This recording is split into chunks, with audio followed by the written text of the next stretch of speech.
Assalamualaikum warahmatullahi wabarakatuh. Jumpa lagi di channel Dr. IT Bird Farm, channel yang konsisten membahas tentang rawatan murai batu lomba dan penangkaran dunia burung. Teman-teman, tema kali ini kita ingin membahas mengenai murai batu kamu bagus, siap-siap saja kehilangan. Ya, sebelum kita masuk ke topik pembahasan, kita masuk ke intro terlebih dahulu. Check it out.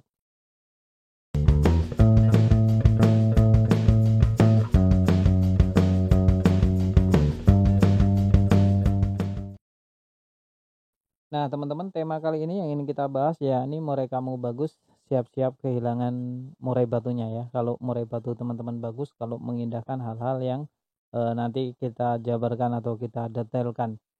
Kenapa saya mewanti-wanti ini? Karena biasanya untuk murai batu yang bagus itu malah cenderung dia cepat rusak ya. Mayoritas burung yang rusak adalah burung murai batu yang benar-benar bagus karena sang pemilik perawatnya lupa diri atau biasanya ego ambisinya itu tidak bisa mengontrol, maka murai batu yang bagus tadi malah akan rusak dan akan kehilangan dari masa depannya, yakni di setiap perlombaan susah untuk kembali menjuarai event-event ya. Nah, yang pertama, murai batu ketika bagus teman-teman, itu biasanya kita geber. Kita sebagai pemilik itu biasanya panas, haus ya, pengennya melombakan terus, terus, dan terus. Karena ketika kita lombakan selalu juara. Siapa yang tidak mau melombakan murai batu yang sering berprestasi, bahkan tidak pernah kalah, selalu juara. Nah, ini bisa berdampak buruk pada kelangsungan burung murai batu kita ke depannya dalam jangka panjang ini tidak bagus. Makanya murai batu teman-teman, jika teman-teman merasa murai batunya bagus, segera istirahatkan selama 1 bulan penuh, baru nanti bisa dilombakan kembali dengan posisi burung murai batunya benar-benar saat di rumah diistirahatkan, dikondisikan, dimasterin ulang ya, dirawat sebaik mungkin, berikan nutrisi yang cukup agar dia recovery kembali.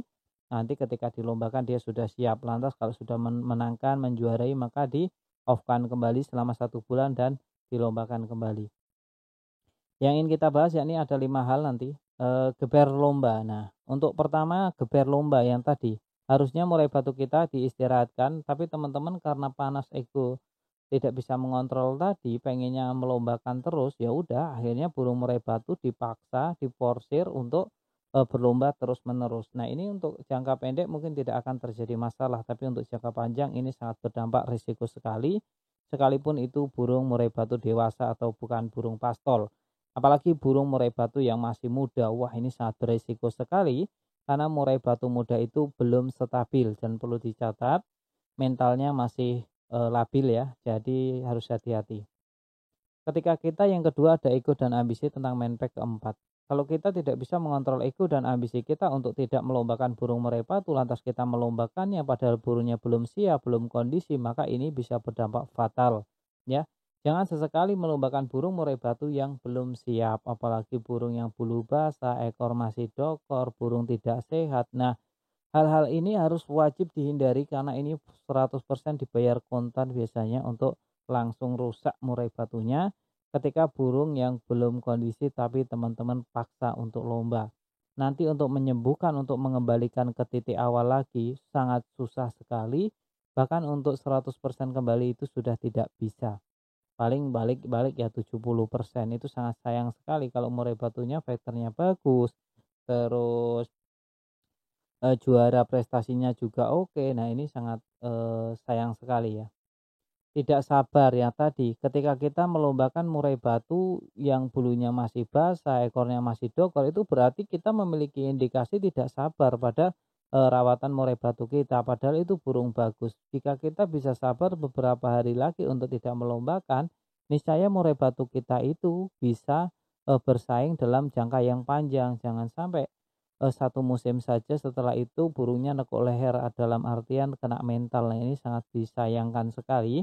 Jangan sampai hal-hal ini terjadi pada burung murai batu teman-teman. Perlu dipahami dan dicatat baik-baik ya. Jangan lupa murai batunya itu juga butuh istirahat, butuh recovery tenaga ya, agar faktornya juga tinggi kembali.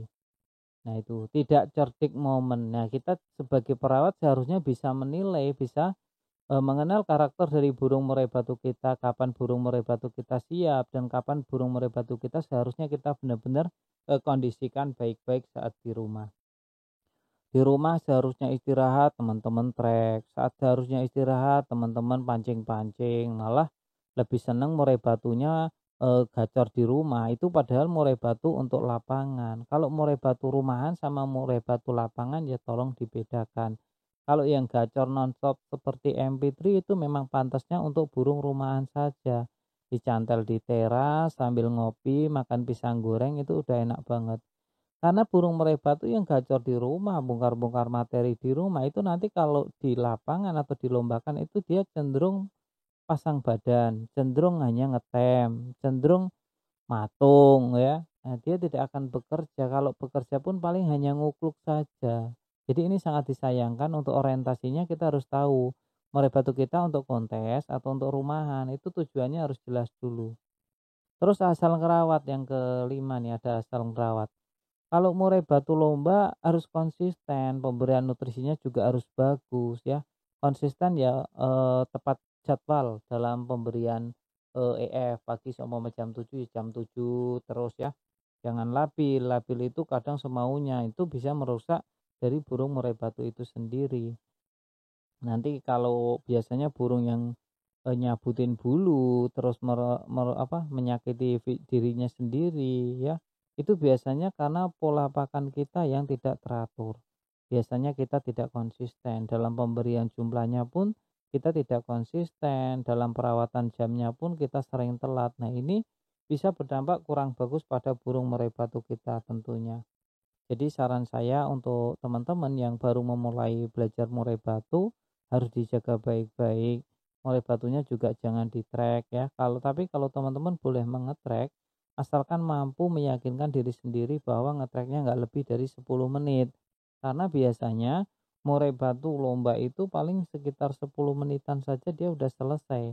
Tidak dibiarkan dari kopi habis sampai bikin lagi, ngobrol ngalor ngidul tapi burung masih di-track. Nah, ini akan merusak burung murai batu kita ya, ketika kita orientasinya itu untuk kontes atau untuk lomba. Jadi hal-hal yang sepele yang tidak kita sadari tapi malah dia akan, merusak murai batu kita di masa yang akan datang tentunya. Jadi untuk murai batu itu butuh recovery factor, recovery pemasteran, recovery tenaga, itu perlu dicatat dan dipahami.